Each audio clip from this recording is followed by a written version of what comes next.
Pemirsa Metro TV Lampung, Anda masih bersama kami dalam Bedah Tajuk Lampung Pos dan masih bersama dengan Mas Widodo. Oke, Mas Wid, kita masih membahas tentang angka kemiskinan. Nah, memang angka kemiskinan ini lebih besar berada di pedesaan. Padahal memang semua bantuan itu sepertinya terfokus memang ke pedesaan, lebih besarnya. Nah, seperti itu. Nah, mengapa kemiskinan lebih besar ada di pedesaan, Mas Wid? Apakah ini indikatornya salah satunya ada pembangunan atau seperti apa?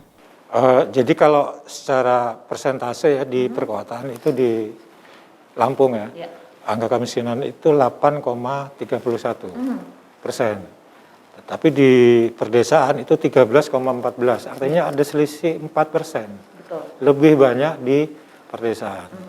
Nah, memang dari dulu ini gejala-gejala tingginya kemiskinan di perdesaan ini bukan hanya kali ini udah gejala dari dulu karena memang di desa itu bisa dikatakan kekurangan akses lah ya. Sementara kalau di kota itu kan kota itu karakteristiknya sebagai pusat perdagangan, pusat pendidikan, pusat budaya, pusat ekonomi, pusat industri dan seterusnya. Infrastrukturnya juga lebih lengkap dan infrastruktur itu kan salah satu untuk menunjang kemakmuran suatu wilayah ya. Jadi inilah jika dibandingkan dengan desa, jelas lebih banyak kemiskinan itu di tingkat desa. Makanya pemerintah selalu sampai sekarang, mulai dari pemerintah pusat, pemerintah provinsi maupun kabupaten, itu menggelontorkan dana ke desa. Ayo dong, ayo bangun. Karena memang satu-satunya cara ya harus dengan memberi akses seluas-luasnya kepada masyarakat desa agar mereka bisa menggunakan sumber daya alam di desa itu, menggunakan infrastruktur untuk meningkatkan perekonomian mereka. Oke, nah Mas Wid, untuk infrastruktur pembangunan di desa memang dari pemerintah daerah, provinsi atau pusat pun memfokuskan untuk pembangunan itu ke desa. Nah, lalu kalau memang memfokuskan, jadi seperti apa sekarang pergerakannya, Mas Wid? Sudah mulai, karena memang semua bantuan itu kan tidak serta-merta bisa dirasakan, bisa dilihat dampaknya dalam tempo yang singkat ya. Tidak seperti orang makan cabai sekali ceplus langsung pedas gitu, enggak. Ini secara pelan-pelan memang seluruh dana bantuan itu digelontorkan ke desa dengan harapan agar ada peningkatan ekonomi di desa. Dan termasuk dana desa juga. Tahun ini pun di Lampung ada dana desa 2,3 triliun ya. 2,3 triliun itu bisa dipakai untuk membangun infrastruktur atau membangun usaha bersama di desa itu sehingga perekonomian bisa kembali semakin meningkat. Oke, lalu menurut pandangan Mas Wid atau pandangan Lampung Pos sendiri untuk semua yang digelontorkan ke desa hingga saat ini, apakah itu sebenarnya sudah maksimal belum sih, Mas Wid?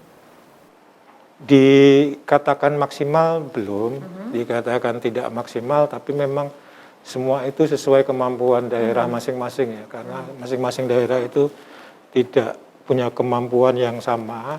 Kemudian medannya juga beda ya. Kalau misalnya sebagai contoh saja di Lampung Timur dengan di Lampung Barat tentu berbeda ya. Wilayahnya berbeda. Beda lagi di pesisir barat antara Waiharu dengan di Lampung Timur, desa-desa di Suwoh misalnya. Nah, itulah tantangan semua pihak, pemerintah provinsi dan pemerintah kabupaten untuk membangun desa tersebut sehingga masyarakatnya bisa semakin sejahtera. Oke, berarti memang fokusnya memang setiap daerah atau setiap kabupaten itu pasti berbeda karena melihat daerahnya seperti apa. Nah, apakah belum terlalu fokus untuk hal itu, Mas Wid, sehingga memang angka kemiskinan tidak terlalu besar atau tidak terlalu tinggi bergeser membaik? Kalau dibilang tidak fokus ya tidak juga ya. Semua sudah dilakukan termasuk dan ini kan bukan hanya ekonomi semata sebetulnya. Di situ ada faktor pemberantasan pencegahan stunting segala macam ini sekarang semua secara simultan semua bergerak ke sana dari termasuk pemerintah pusat ya, BKKBN, kemudian provinsi dan kabupaten kota. Dan memang bagaimanapun juga tetaplah penurunan angka kemiskinan di Lampung ini patut dia apresiasi ya, karena mungkin ada tren pemulihan ekonomi setelah COVID berapa gelombang sampai 3 gelombang, dan mudah-mudahan ini gelombang keempat ini juga tidak seperti separah gelombang kedua dulu, karena dengan adanya pembatasan selama PPKM itu otomatis aktivitas ekonomi juga semakin meredup ya. Kita berharap COVID ini juga cepat berlalu. Tapi di sisi lain juga pemerintah juga harus apalagi sekarang kenaikan harga pangan ya, harus berusaha untuk menekan inflasi dan mendorong daya beli masyarakat desa itu. Kemudian menyalurkan BPNT, sistem jaminan sosial, dan kultur usaha masyarakat desa itu harus dibangun kembali. Oke, nah Mas Wid, itu dengan kata lain seperti saya rangkum kalau dari penjelasan Mas Wid adalah tidak maksimal juga tidak, tapi maksimal juga belum, seperti itu Mas Wid ya, tapi pasti pemerintah juga terus berusaha. Nah lalu Mas Wid, bagaimana solusi agar pembangunan itu bisa memacu kesejahteraan masyarakat itu sendiri? Itu, yang pertama harus mendorong seperti disampaikan tadi, mendorong daya beli masyarakat. Salah satunya ya melalui bantuan-bantuan pangan, termasuk dana desa. Dana desa ini, gunakan dana desa itu dengan sesuai aturan aja lah. Jangan diselewengkan, jangan digunakan untuk keperluan lain. Itu kan memang dana desa itu digelontorkan ke desa karena memang silahkan, ini ada uang sekian, silahkan kalau mau bikin bangun ini, bangun gedung atau bangun gorong-gorong atau parit, ambil bahan materialnya di situ, kemudian pekerjanya ya di situ, warga situ, atau kalau mau bikin BUMDes atau apa, bikin usaha bersama begitu, koperasi atau usaha kelompok, ya pakailah di situ semua, silakan dikelola dengan baik. Artinya pemerintah itu sudah berupaya ya. 2,3 triliun itu bukan jumlah yang sedikit ya.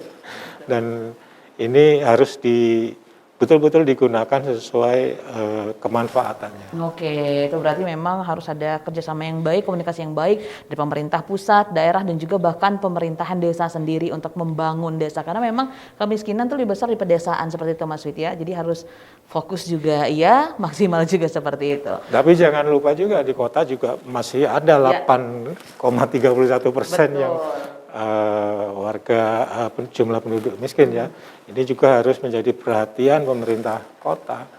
Jangan menyepelekan ini juga gitu, bahwa sebagian besar penduduk miskin tinggal di pedesaan iya, tetapi masih ada 8,31% penduduk miskin yang tinggal di kota. Ini juga harus jadi perhatian. Oke, itu berarti memang kota dan desa tumbuh bersama, berkembang juga harus bersama, seperti itu Mas Wid. Oke, Mas Wid, nanti kita akan kembali dan membahas trending topik apa saja yang ada di 3 platform Lampung Pos lainnya. Kita jeda sejenak, pemirsa Metro TV Lampung. Jangan kemana-mana karena kami akan kembali sesaat lagi. Tetaplah bersama kami.